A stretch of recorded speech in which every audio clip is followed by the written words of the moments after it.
Welcome to the Momnificent Podcast. This is the place where we help parents live a happy, healthy life with their kids. We're going to show you how to connect with your child and help them even in their most difficult moments as we hear from experts in the field. I'm your host, Dr. Karin Jakubowski, an international speaker, public school principal, and former struggling student. The Momnificent Podcast equips parents with science-based strategies to help you live a happy, healthy life with your kids. Welcome. When you're juggling a million things, work, kids, appointments, keeping up with the house, laundry, cooking, not to mention the people in your life and all their needs, you can end up exhausted, stressed, and longing for calm, or like me, I look forward to my next vacation.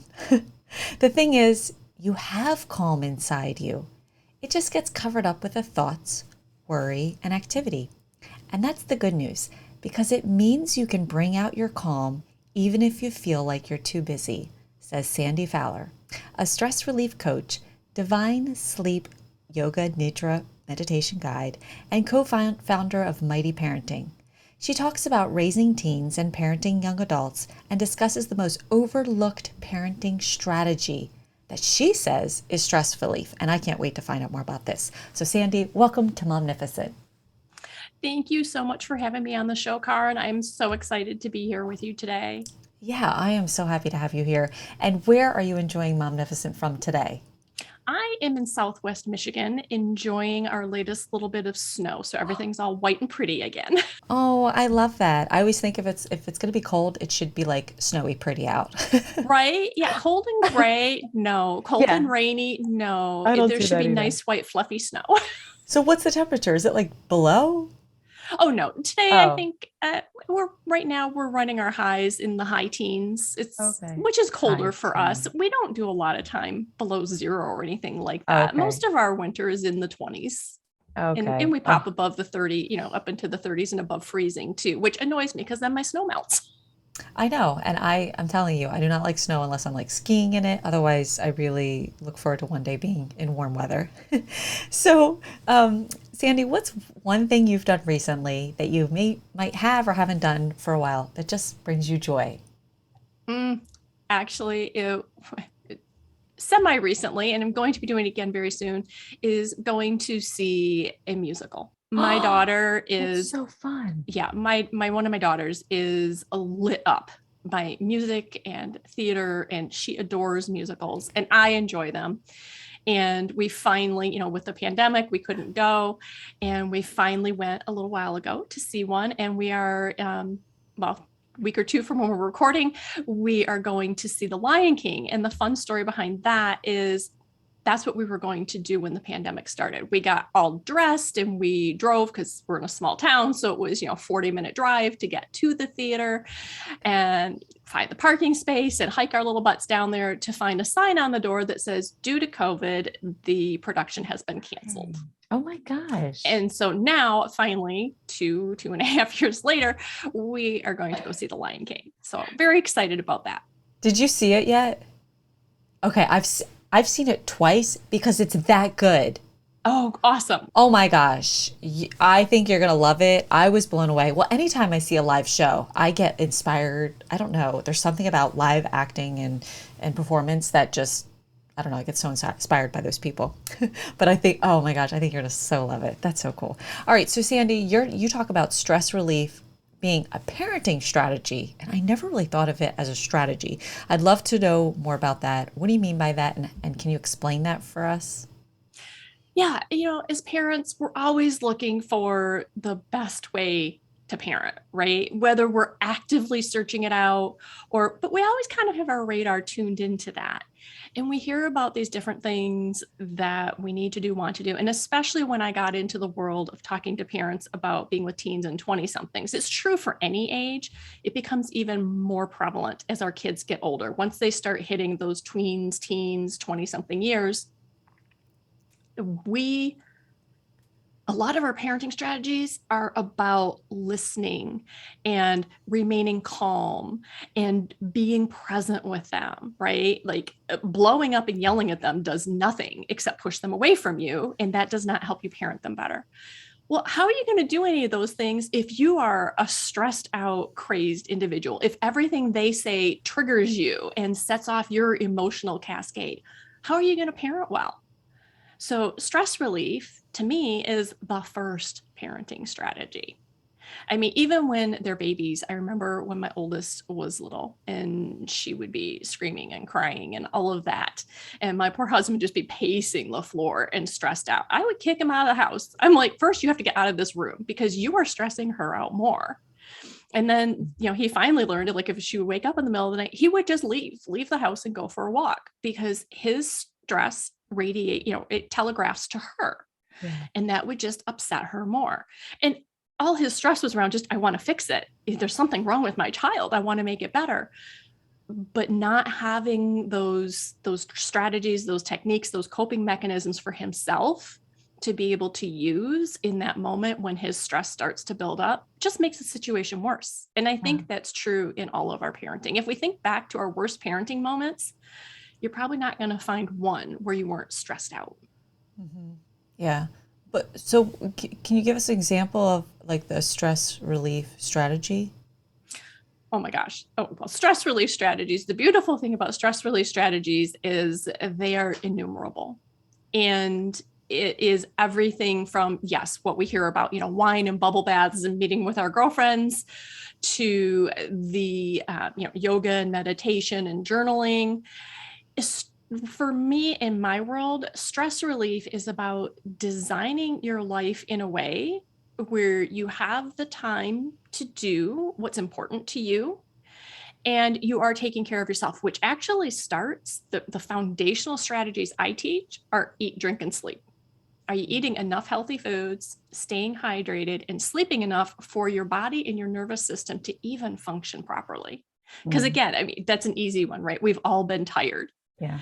And think about how your body actually doesn't function properly when you're tired. You get clumsy. They've done studies and they compare tired driving to drunk driving. Yes, that's right. Now that you say that, and that is like really eye-opening. Yeah.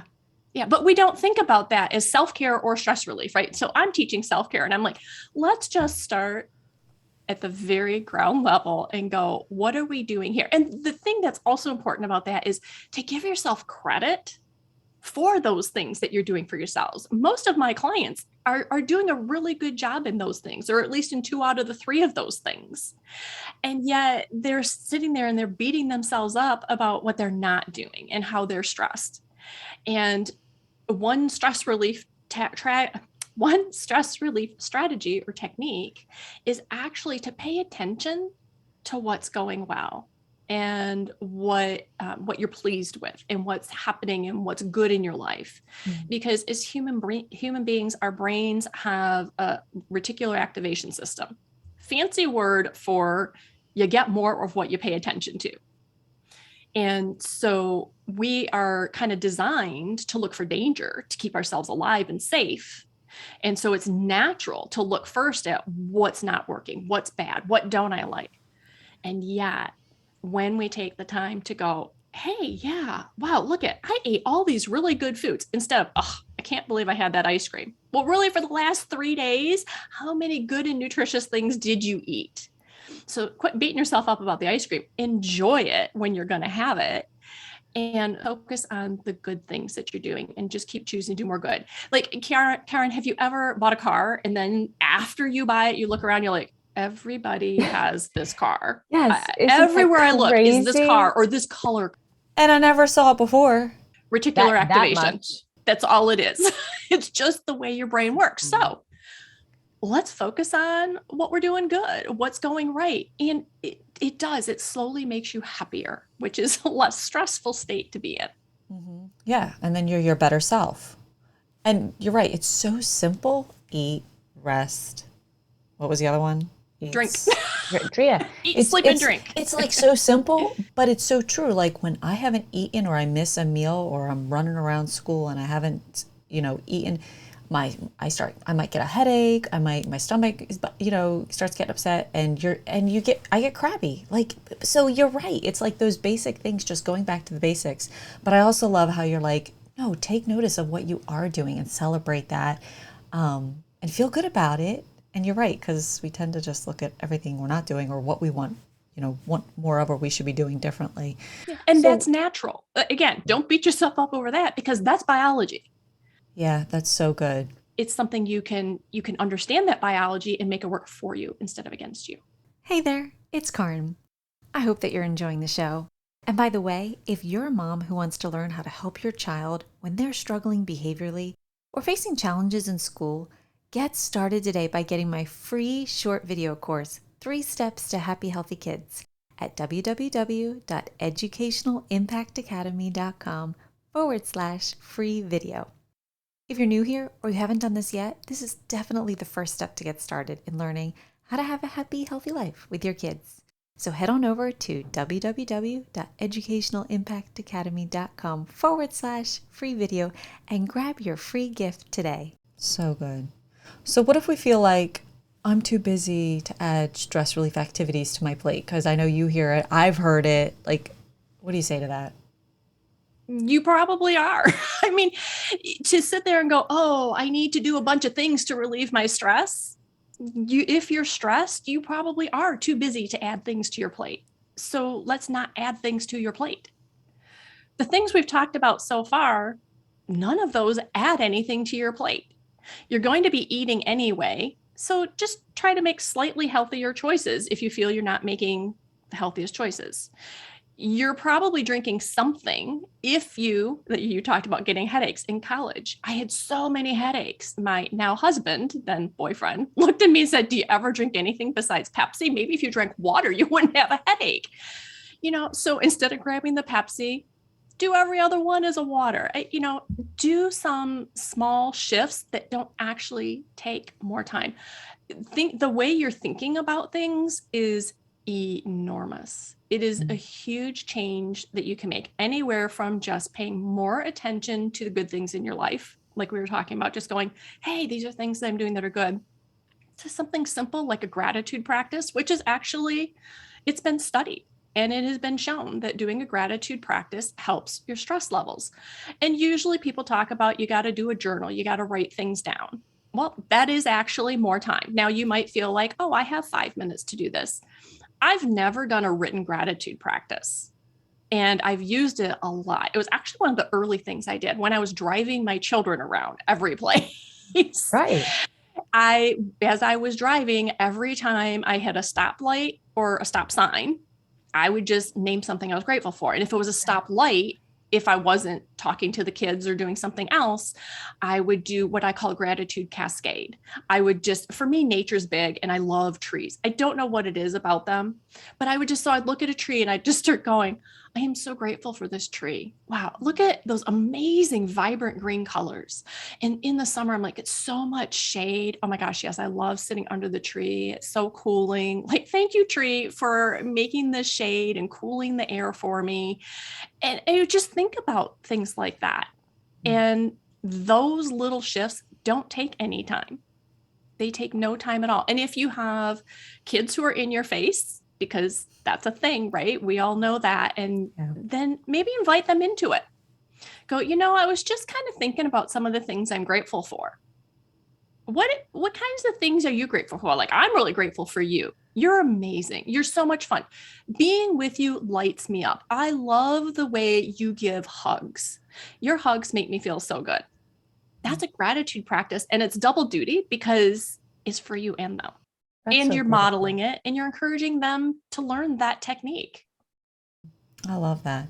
Is there anything else you would say to someone to start them on this stress relief strategy process? I love starting with gratitude is a beautiful way to start. Is there anything else that you want to share with us? So, well, actually, if anyone wants to get a little more info on this, I do have a free video on my website that you can grab that gives you 2 stress relief strategies that take no time. Awesome. And you can take that and then build it out.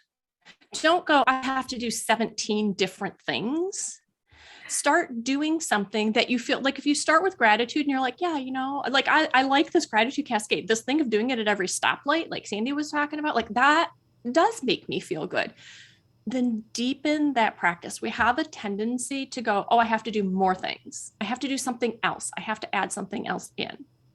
So that's one thing is, just take your whatever things you try them out, see how they feel, because you might hate gratitude practice. That might not work for you. Yeah. In that case, look at something else. And there are myriad things you can do. Oh my gosh. I have a sheet that I share with people that has 58 different things that are stress relieving activities that you don't think about, like, starting with eat, drink, and sleep.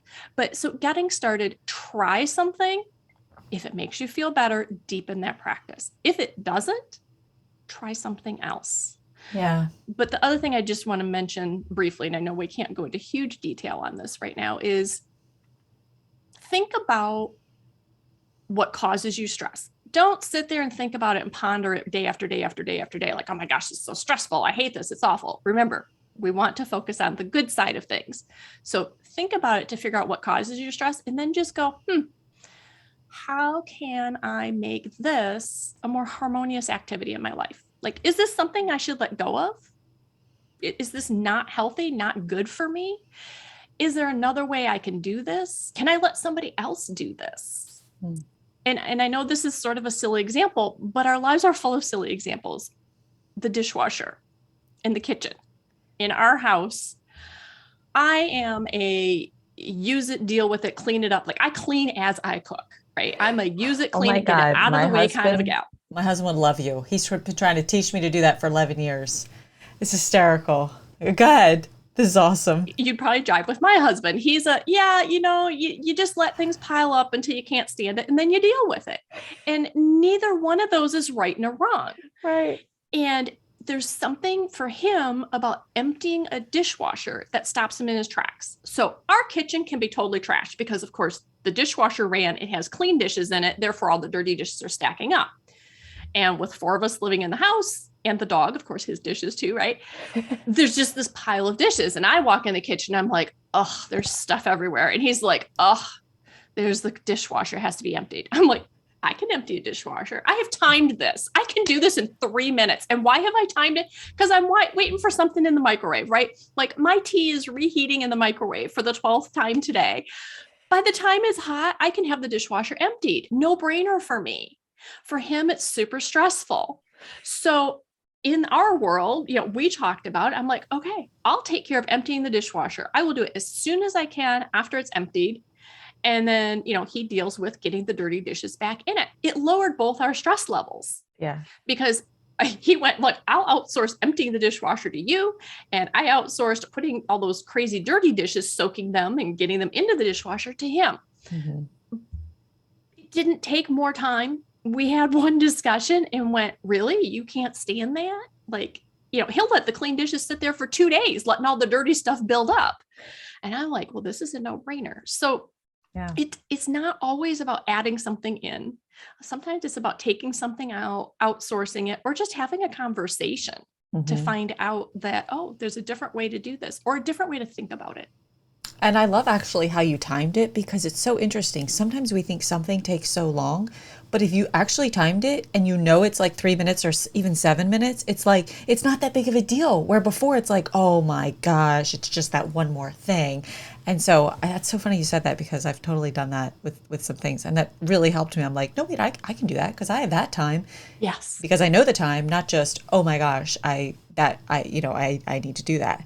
So what are some of the common mistakes that parents might make when planning their time? Yeah. So the biggest mistake that everybody makes in planning our time, well, almost everybody, other than people who are conscious of it and have chosen to really, dig into this, is we sit down and with 2 things. One, we either sit down with a calendar and we go, okay, these are my meetings and things I have to be at.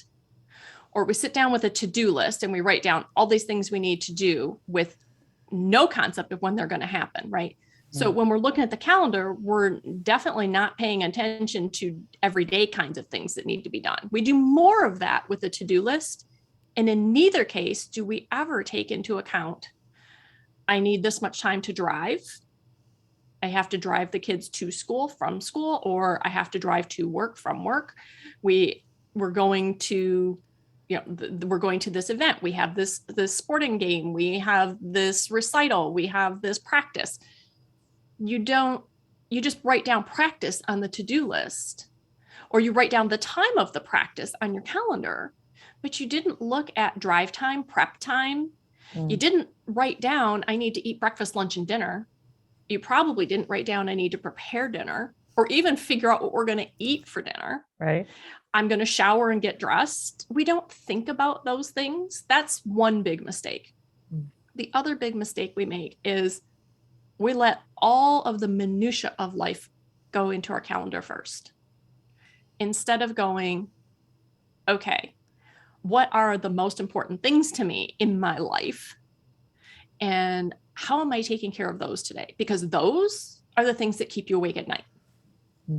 You can be running like crazy and getting all kinds of things done during the day. And you can even finish everything on your to-do list and on your calendar and still go to bed at night and be stressed out and not able to sleep and not feeling good about your life. And you may not even know why.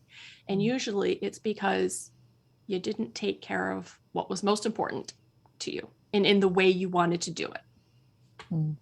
That's really good. So prioritize, which was going to segue into the next question. How do our priorities impact our stress levels? So one is when we're not taking care of them. That's one way. The second way is when we're taking care of them, but we're not taking care of them in the way that we want to. And I know that sounds a little weird. So we're moms. If I ask you to list your top 3 priorities, your kids are going to be in there. I have not yet met a mother whose kids are not somewhere in the top 3 priorities of her life.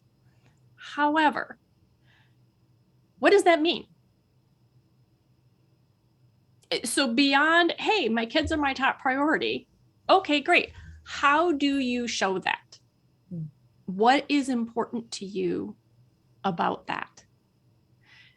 And that, going through that system of quantifying what it means to take care of your kids can change everything. So when I first did this for myself, my kids were young, and I discovered that one of the things that was really important to me was taking them to school, to and from. Mostly the from. I mean, I took them to school too, but picking them up after school turned out to be a really important connection point for us. That is not true for everybody. I've met lots of parents who are like, my kids get in the car after school and they're so wiped out that I just have to give them time. That, we can't have a decent conversation. They just need quiet, or they need to run around and yell, or whatever. For us, this was a connection point. So when I discovered that, I knew I hated making lunches. And, there are all these Pinterest boards and all these moms doing these amazing things to show their kids that they love them, notes in the lunches and food on shish kebab skewers and cut out fruit cut into cute little shapes and all the things, right? All those things are happening. But at first, when I saw that, it made me feel guilty, and that stressed me out. Then after I had figured out my priorities of the heart and gone, okay, so I take care of my kids by bedtime routines. We spend time talking and reading and doing all those things. Then we connect after school. I am, teaching them to do things that I think are important. I listed out and I literally wrote down, how do I take care of my kids? Is it about working and making the money? Is it about what I'm modeling for them? Is it about doing the laundry? Or like I said, picking them up from school? Once you know what that is, then number one, it makes it much easier to take care of it because it ends up on the to-do list or the calendar, because you can go, okay, pick the kids up from school, or, spend time with them, or, on the to-do list, make sure that I, invite Jane to help me with the budgeting today because we're working on that. You can make sure those things happen. On the flip side of that, you can also let go of the guilt, because it didn't matter that I didn't make my kids amazing lunches because I knew how I was showing them I loved them. So I just went, I make my kids make their own lunches, and that's okay. And I didn't feel guilty about it anymore. I'm like, I'm teaching them a skill. I'm teaching them time management. I'm teaching them, just different things. And it's a different way of showing love. Those Pinterest moms are definitely showing their kids, hey, every time the kid opens the lunch, it's like, oh, mom was thinking about me. Mom loves me. That's great. My kids might grumble about their lunch, but they know that when I sit down with them after school, or when I sit with them at night, they know then that I love them. I love that because, and that's not the first time that I've heard a parent say that they were looking on Pinterest and literally didn't feel like a good mom. It's so hard not to. There's like 101 things that people are doing with and for their kids. And then it's funny because they were like, do they even work? Like, how can you even do that unless that was your full-time job? Which is so true, but it gives that perception that maybe I'm not. So I love how you said, like, find out what it is important to you.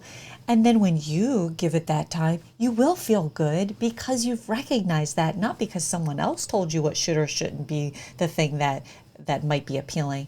No, wait, you are. It is individual. And this is the second time you've brought that up. Here's a bunch of ideas, but find out what works for you. Not all of that might work for you, but yet so often we look at all those things and we think, oh, I should be doing all of that, whether it's prioritizing what you do with your kids or your own self-care. And I just love the beauty and the simplicity into it's okay and find out what works for you.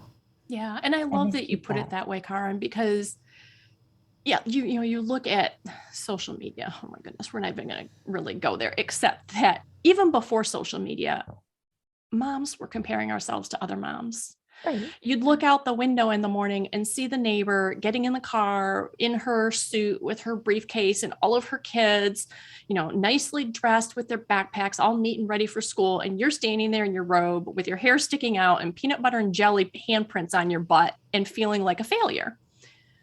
But you have no idea what went into their family doing that. Maybe dad gets the kids ready for school. Maybe they have help. Maybe that house is a nightmare inside. Maybe there are peanut butter and jelly handprints all over the kitchen. Like, you have no idea what's going on there. Really, or maybe they have a great morning routine, but you have a great evening routine. Or they just have different things that are important to them. We look at one little aspect of somebody else's life and then compare our whole life to that one thing. Like, oh my gosh, they do this one thing. They're amazing. Well, something that you do is amazing too. Yeah. And that's what I love you're highlighting the spotlight on. So how are priorities of the heart, and you touched on this a little, different from naming our top priorities and focusing on those as we make our to-do lists each day?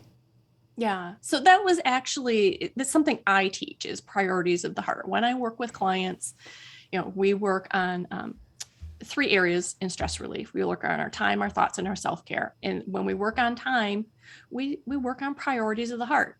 There is time management, yes, but that's not the key thing. The key thing is your heart. It's what's important to you. And that is sitting down and quantifying, what do my top priorities mean to me? And then, as I said before, once you know what they are, then they get onto, you can put that on the to-do list. You can put that on the calendar. And as you're going through your day, or as you're planning your day, or at the end of a day, you can look at it and go, okay, yeah, I did these things. Like, you have something you have something that you can sort of check off, whether that's mentally or physically or in your heart. I'm not talking about making some rigid plan. I'm just saying a way of going, hey, this is important to me. I talked about being awake at night, and that's a common problem for moms, is lying in bed at night. Your to-do list is running through your head, all the things you didn't get done. And that is an issue. But the part that really tears our hearts out as moms is what we don't really comprehend. And that is when we're not meeting our priorities of the heart. And that's where I was many, many moons ago. My children are in their 20s now. And this is back when they were very young, elementary school, preschool, that I started doing this work for myself before I did it for anybody else or with anybody else. And that's what happened is, I had all these things I was getting done, and I sat down and I did the time management things, and I honed it down a little bit. And even then, though, I would still lie in bed at night. It's like, I got all this stuff done, but I still didn't feel good. And that's because some of the stuff that needed to be done, I wasn't even fully aware of it. Wow. So you talk about how self-care is an essential part of this stress relief, yet most moms will tell you they don't have time for it. And what do you say to that? I hear you. I hear you. And two pieces to that, as we've talked about with stress relief, not all self care takes more time. The things that we talked about for stress relief are self care. Anything you do to take care of yourself is self care. So, starting again with eat, drink, and sleep, and then moving on to, okay, so eat, drink, and sleep. And then, like, ask yourself, what fills me up? And you don't have to sit in a room with a journal and do this. You can ponder this for 2 minutes at a time for weeks as you're driving or cooking or whatever. While you're doing something else that doesn't require your mind, please don't try to think about this while you're trying to do something that requires your mind, writing emails or whatever. But, when you're cleaning your house or whatever, your mind isn't occupied. You can ponder that and go, what fills me up? What makes me happy? And part of that's going to link back to your priorities of the heart. But one of those priorities should be you. And if it's not you, you've heard it other places many times, I'm sure, that as a mom, you need to fill yourself up so you have something to give to your family. It goes back to the whole put your oxygen mask on first, right? And people make that passing comment. But have you ever sat back, Karen, and actually run through that scenario in your mind? Like, think through it. If I'm sitting there with my child and the oxygen masks drop and I reach over and grab it to put it on them, but I pass out before I get it on the child. Now what? You're no help at all. Yeah. And it's, now both, it's tragedy because it's both of you. If I had grabbed that and put it on myself first, then I would have been able to put it on my child and we'd both be fine. Yeah. So self-care, people talk about it being selfish. People start the whole self-care is not selfish. It's just part of life. It's part of being human. It's about tending to your needs, your basic needs, your physical, your emotional, your spiritual needs. And that's going to encompass your family and your children. It's going to roll around to what are my priorities of the heart, because taking care of those is going to fill you up. It's going to make you feel good. So it's all going to tie in together. It's not like doing self-care means you're not going to take care of your children or your partner, your spouse, your friends, your extended family. I mean, whatever's important to you, you're going to take care of as part of your self-care. Yeah. So it goes beyond, like I said, self-care is not just bubble baths. And that's great self-care. Don't get me wrong. I love a good bath time. And I have over the years learned when and how to utilize that and how to get my family involved in it. But it starts with things that don't need time. Mm-hmm. I think that's and important. Then looking at your time and what you're spending it on, which is a natural piece of self-care, means you could actually find out you have more time, because a lot of what you're doing isn't actually part of your priorities. That's what I find with most of my clients, is that as we start working through things, there's a lot that they can let go of and a lot that can get streamlined. So what they actually have is more time. Yeah.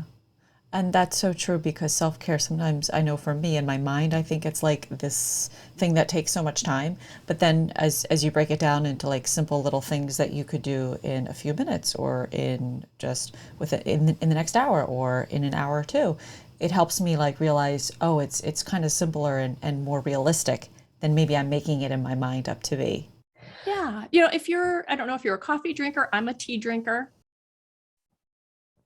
So whether it's the morning, the afternoon, whatever, if you're going to have that cup of whatever yummy drink, take that 2 or 3 minutes right there and just sit or stand. I love to sit in the rocking chair. Like, I'll turn the chair and look out the window and just sit there with my tea. And it's only for a couple minutes, Right. But don't try to go through the to-do list. Don't just worry about things. Don't be thinking through things. Just sit and be. And if you're going to think about something, go to your senses. What does this smell like? What does this feel like? It goes back to the gratitude too, right? Just, I love my coffee, or I love my tea. I'm so grateful for this. I am so grateful for these 2 minutes to myself. It's so peaceful. It's so nice. Or it's so noisy and rambunctious. I love hearing the kids play in the other room. I love hearing them interact with each other. Just taking that though, or when you're eating, which most moms don't get to eat by themselves often. But if you do, again, instead of trying to do something else, instead of trying to multitask, or instead of escaping, and for me, I used to love to read when I was eating. What I hated changing, but has been amazing for me, is if I'm eating alone, to focus on what I'm doing, to just focus on that food. It is a mindfulness activity. And I hesitate to use the word mindfulness because it's such a buzzword now. But all mindfulness means is paying attention to what you're doing. And again, like I said, kind of go back to those senses. What does this food smell like? What does it taste like? What does it feel like in my mouth? Or I sit at the kitchen table and I get a view out the window. I'm looking out the window and just enjoying that view and just being there, just breathing and being. And it actually takes me less time to eat. Therefore, whatever else I was trying to do while I was taking a bite of food and then running around and taking another bite of food and running around, I can still get both done. But now I'm calm and I'm peaceful. And I have those few moments to nurture myself, to do that little tiny bit of self-care. And that may not be your thing. Like I said, there are lots of things to do, but experiment with, where can I find a couple minutes?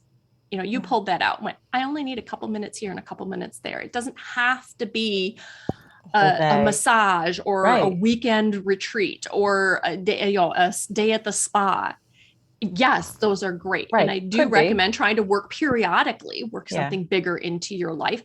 But day to day, it's 2 minutes here and it's 2 minutes there. Yeah. So Sandy, what are the top things you're seeing parents struggling with right now? And then could you just leave us with like 3 simple steps that we can just walk away with? I love everything that you've said so far, and yet maybe someone's listening, and then whatever you can give us, just like 1, 2, 3, remember this, and that'll help us. Because there's a lot, right? I mean, we talked about a lot. It all so good. Kind of comes together. But what are parents struggling with? Mostly what I hear parents struggling with is letting their kids just be who they are. We have our ideas and our thoughts and our dreams for our kids. We have fears around what if they don't, what if, we just want them to be happy and healthy and decent, good citizens, right? Yeah. And we get all tied up in these other things, and that creates stress. So that's one thing, is just having a hard time of just going with the flow of who their child is and how they're going to be in the world. That's a big stressor that I see for parents. In conjunction with that is communicating well with their kids. This was the first thing that I did at Mighty Parenting, is I created a little email series to help parents learn to communicate with their teens. And spoiler alert, if I don't know if we have any overlap in listeners, but if you've ever subscribed to that series, you know that the first email just says, stop talking, because that's what we think of as communication. We think about how we are communicating something. And the first thing we need to communicate to our kids is, I'm here and I'm listening to you. And the way we communicate that is not by telling them, it's by actually doing it. So listening to them and then supporting them goes back to the first one, right? Having a hard time just letting the kids be who they are, not because we don't want them to, but because we're so tied up in our stories that we don't always see that our child has their own ideas, their own path, their own personality, that they aren't necessarily going to fit that story. Even though we love them and we appreciate all those things about them, we still try to jam them into the box we had planned out for them. Yeah. So really that communicating, that listening to them, seeing, what they're saying to us, and then accepting and being all right with that. And then the third thing, which is what we've been talking about this whole time, is taking care of themselves. Doing the self-care, doing stress relieving activities, which are really hand in hand, pretty much the same thing. But doing that, which allows you to be that parent you want to be, instead of the screaming, yelling, crying, stressed out, fearful parent. doing these things helps you to be in a calm state, which when I talk about that, I'm talking about physiologically. I don't want to get into a bunch of neuroscience, but the bottom line is that when we do those stress relief and self-care activities that we talked about, we're changing our physiology and we're changing our body, which is what allows us to be calm and present instead of having our brain on high alert looking for danger. We're in a calm and relaxed and chilled out state. And that allows us to stay in touch with the thinking part of our brain instead of going back into that whole reptilian survival fight or flight mode. And again, like I said, if you think back to your worst parenting moments, you were in fight or flight. You were just trying to get rid of the danger, whatever it was that your brain told you were afraid of in that moment. And your best parenting moments, you were probably pretty chill and pretty calm. So it all ties in together. And how do we get there? Okay, so 3 things to help you get there. Well, first of all, believe that you can reduce your stress and you can take care of yourself. We've talked about that multiple times today. I'm too busy. I don't have, that's the biggest one, right? Yeah. But it also goes into, well, my life is different. My situation is different. I don't know what to do. I don't have the skills. I tried this before. It didn't work. Whatever your story is, just consider that you could reduce your stress. You could take care of yourself. What might that look like? And then believe that you can do that. Yeah, you might need to do something different than what you've been doing. But I'm telling you, time is not an issue. And if you did stuff that didn't work, then just try something else. Or possibly just learn, because I've done things that I'm like, this does not work.